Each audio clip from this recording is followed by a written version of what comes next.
Today we're going to be taking you on a global food adventure from deep as dark as South America, up on into Mexico and across over to Europe where we'll visit Spain, and then we're going to be taking you to France, and finally all the way across the globe over to Asia. We're going to take you on a tantalising taste bud trip to Thailand. From Pologuizado to Empanadas to Ratatouille to a spicy crispy pan-fried fish. So let's get started.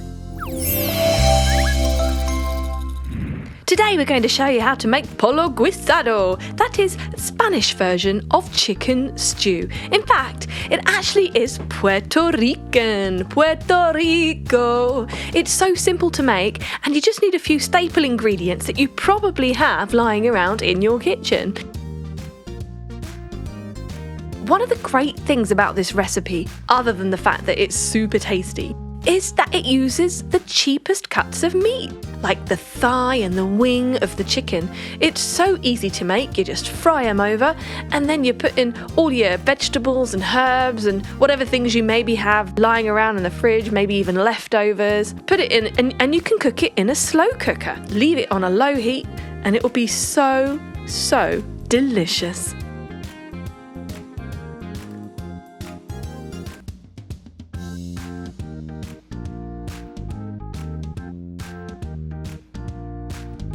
Using some herbs, maybe bay leaves to add extra flavour, adding a bit of water along the way so we get a gorgeous stew. Leave it for at least an hour and it's going to be absolutely mouth-watering. Now, how would we eat this? Well, traditionally in Puerto Rico they serve this up with some boiled rice, a slice of avocado or something like that.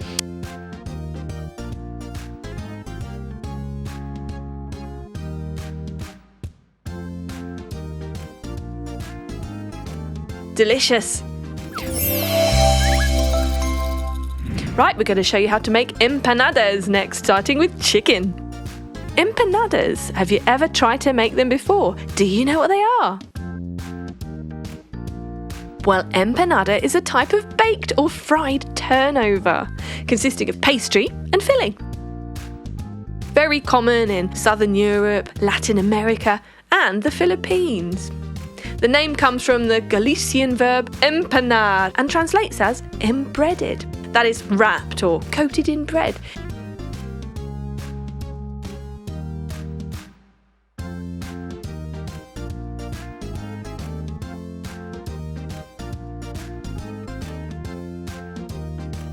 Now the dough can be a bit sticky, so when you're rolling it, it's better to do it between a couple of sheets of cling film so that your rolling pin doesn't get stuck.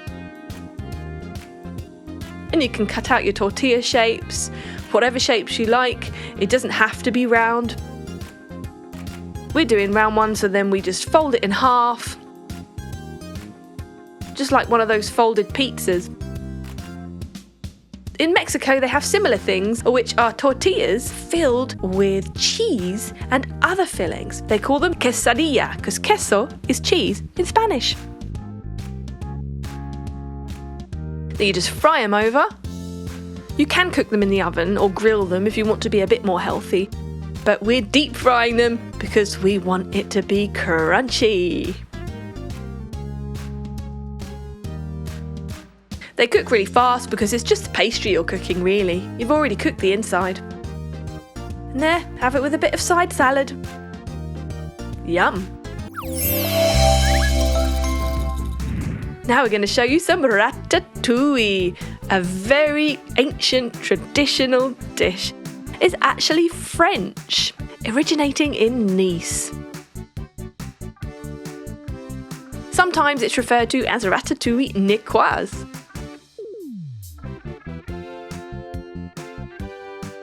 Now, there are so many different recipes for this. We're doing a little twist on ours, starting by slicing lots of basic things like tomatoes and onions and courgettes or zucchini if you prefer to call them that. We save them for later because we're going to make a sauce first.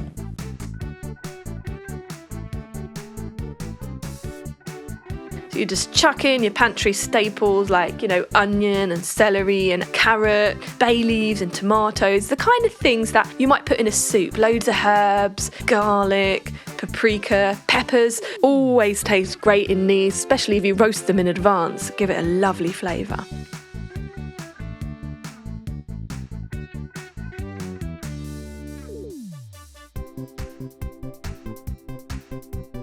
So this part of the recipe is just like making a soup.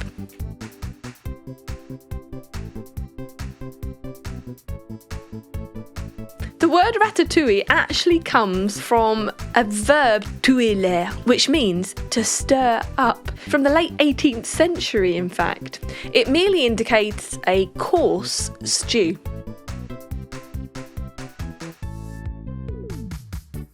Now, if you want to save time with a recipe like this, you can get machines which will do all the slicing and chopping for you. It will just save heaps of effort and time. You can always have stuff pre-chopped or pre-sliced, bag it up in the fridge or freezer. Now, when something does take a little bit of time to make, like this recipe is a little bit of a lengthy one because the sauce can take, an hour or two to make, and then you're going to also put the sliced vegetables on top and cook it in the oven for another hour and a half. Although the oven and the cooker do most of the work, if you haven't got buckets of available time, when you do make it, it's a really good idea to make a big batch, especially of that sauce. But like I said, there are many different recipes of ratatouille that you can try. And if you're a vegetarian or a vegan, then this is an ideal one for you. It is very tasty. Now you chuck some parmesan on top, a little bit of parsley, and there you go. Bon appetit!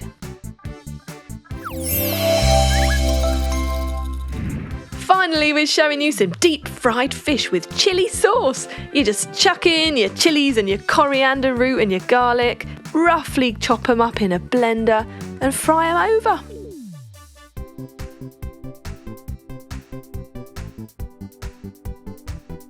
If you add tamarind sauce, it gives it that really lovely sweetness, and a little bit of fish sauce because we want to make it fishy, a little bit of sugar because it's a sweet chilli sauce.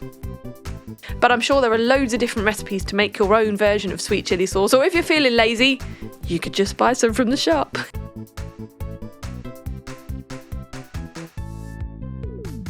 You get your fresh fish, whichever fish you prefer. We're using a whole fish, and then you just season it, rubbing it in. This is such an easy recipe to make. So if you eat fish but you don't eat meat, this is a great one for you. You just fry your fresh fish whole. Now, if you don't really fancy a whole fish, then you can have one that's been filleted, deboned, and you can just fry nice pieces of fish if this is not for you. But keeping it real, we're just chucking that sweet chilli sauce over the entire fish, skin on and everything. Bit of chilli for garnish too. So, if you live by the sea, or you like to have a healthy diet and eat fish, this is delish. Ooh, what a delish fish. Want to try?